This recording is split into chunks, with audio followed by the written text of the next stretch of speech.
My baby child is so different than the other two because I was so tired.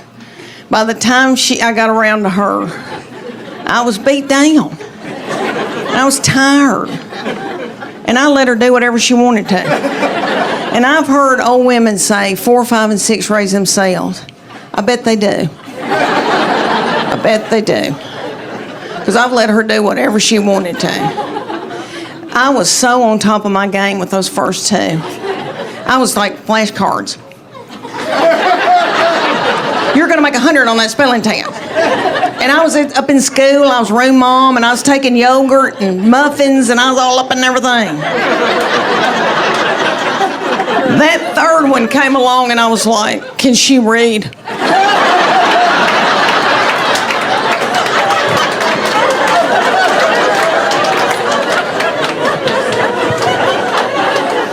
Let me tell y'all that my people are down in Middle Tennessee. I told y'all farming people, and I was raised old-timey Methodist.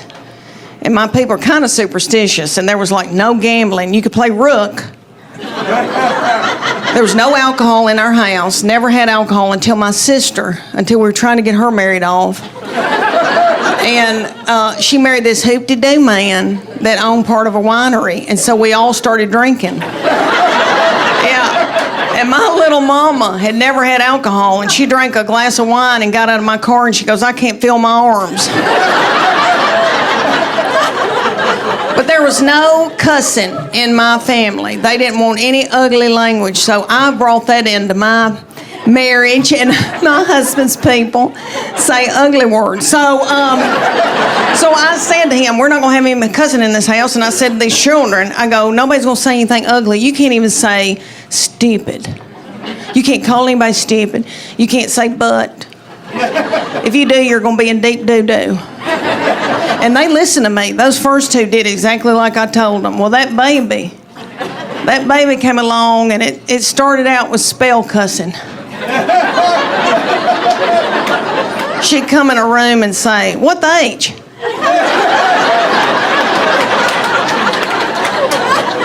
And then it went on to, what's up, mofos?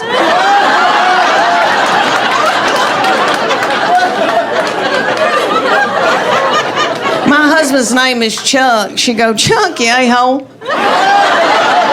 And my husband gets so tickled and just gets so, and he'd go, oh my, you nut. And my oldest two would be like, what? She just said what? I know, we let her do whatever. All right, y'all. Because we are taping this, I'm trying to get in different material, and I'm trying to do new, and I'm out of my mind because I'm in brain fog. So y'all, bear with me. I'm trying to switch it back and forth.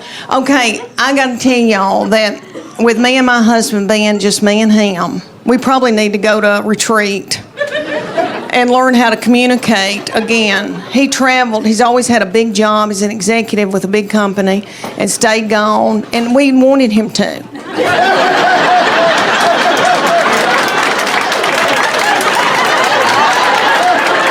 I'd be like, your daddy's coming home.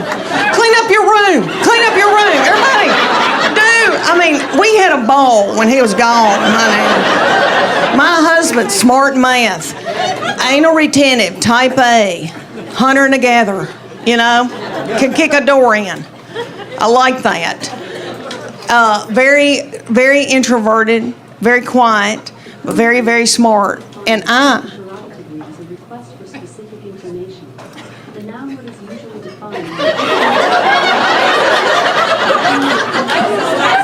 Is that Alexis?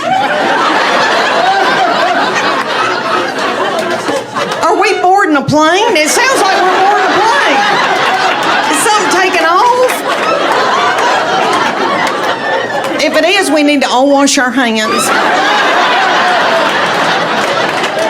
What was I saying? Oh, my husband. Okay.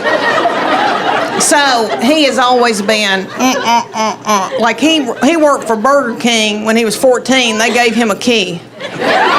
So, and he was getting an MBA at UT when I met him, and he's a little bit younger than me, and he'd already been out 4 years, worked, and then went back to get an MBA. I was just finishing up my undergraduate because I'm fun. So it has been a tumultuous, because if y'all saw my purse, y'all be like, her life is out of control. And he is just like that. But anyway, now it's just me and him. And if I could give you young people any advice, I know you hadn't asked me for it, but you need to go on date nights and you need to nurture that. And I know everybody's driving in a car and everybody's fighting and everybody's got something in a crock pot, but you need to do that with your husband, because one day it's just going to be you and him, and you're going to look at him and go, who are you? And what do you want from me? So I try to do fun things, and people say to me all the time, they go, do you let your husband travel with you? And I say, no. The main thing is he's got to keep working. We need health insurance, you know? Everybody's getting their eyebrows waxed. We need to keep this going. We want him to work as long as he can. The other reason is he loves a hotel. You know, men love a hotel. And I gotta work. I gotta put on makeup and get on Spanx. And so I'll take him to a hotel and he gets a glazed look over his eyes. And I find myself doing this. And it doesn't have to be a nice hotel. It could be a Scottish Inn. And there could be a bloody spot on the carpet where there's been a murder. It wouldn't bother him. But anyway, I don't let him do that. So let me tell y'all, about 2 months after that, I got us tickets in Nashville to go see Hart and Joan Jett. I know. Little Joan Jett. It was probably about 100 degrees, and it was outside, and it was hot and sweaty and humid. Little Joan Jett comes out in leather. And let me tell y'all, she's the size of this glass. Joan Jett. But she rocked it, and she has filler, a lot of filler, and it looks good. It looks good. And I've never wanted it until now. And I think, should I get my lips plumped up? Because what happened to my lips? My lips just sucked up into my body. I used to have lips. Anyway, so she came out. She was wonderful. And then Nancy and Sweet Ann and Nancy came out, the sisters, Hart. Ann's the oldest one, you know, the dark-headed one. She came out in a big pair of orthopedic tennis shoes.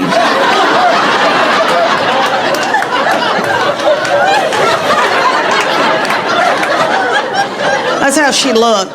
You could tell she was hot and it felt good. And she was pissed. And she had on a long sleeve dress. And I get it, I don't want to show my arms either.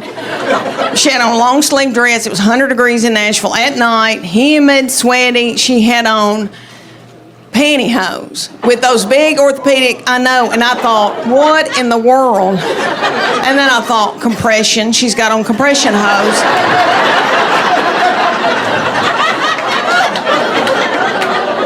But she sang like a bird. And then Nancy, sweet Nancy's doing okay. You know, Nancy's a little bit younger. She can still jump.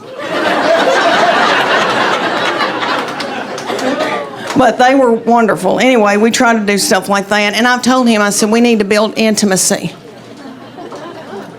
And not your kind of intimacy. Because he, you know, everything just means grabbing my breast. And even if he hasn't spoken to me that day. And I said, I need you to speak to me. And I need you to listen to me. And I need to be able to share with you things. And then the nasty stuff can happen if you listen to me. But he goes, what do you want to tell me? And I said, I got to tell you, something's going on with my bladder.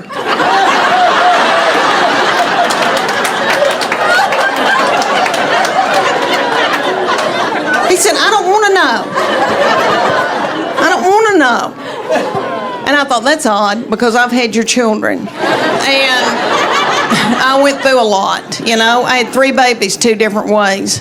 And that first baby was an emergency C-section, and I remember being in the operating room, and scared and young, and my husband looked at me. He was sitting there watching it, and he said, "Oh my gosh, they've taken your uterus out and set it on your chest." And I was like, he said, "It looks like a Cornish hen."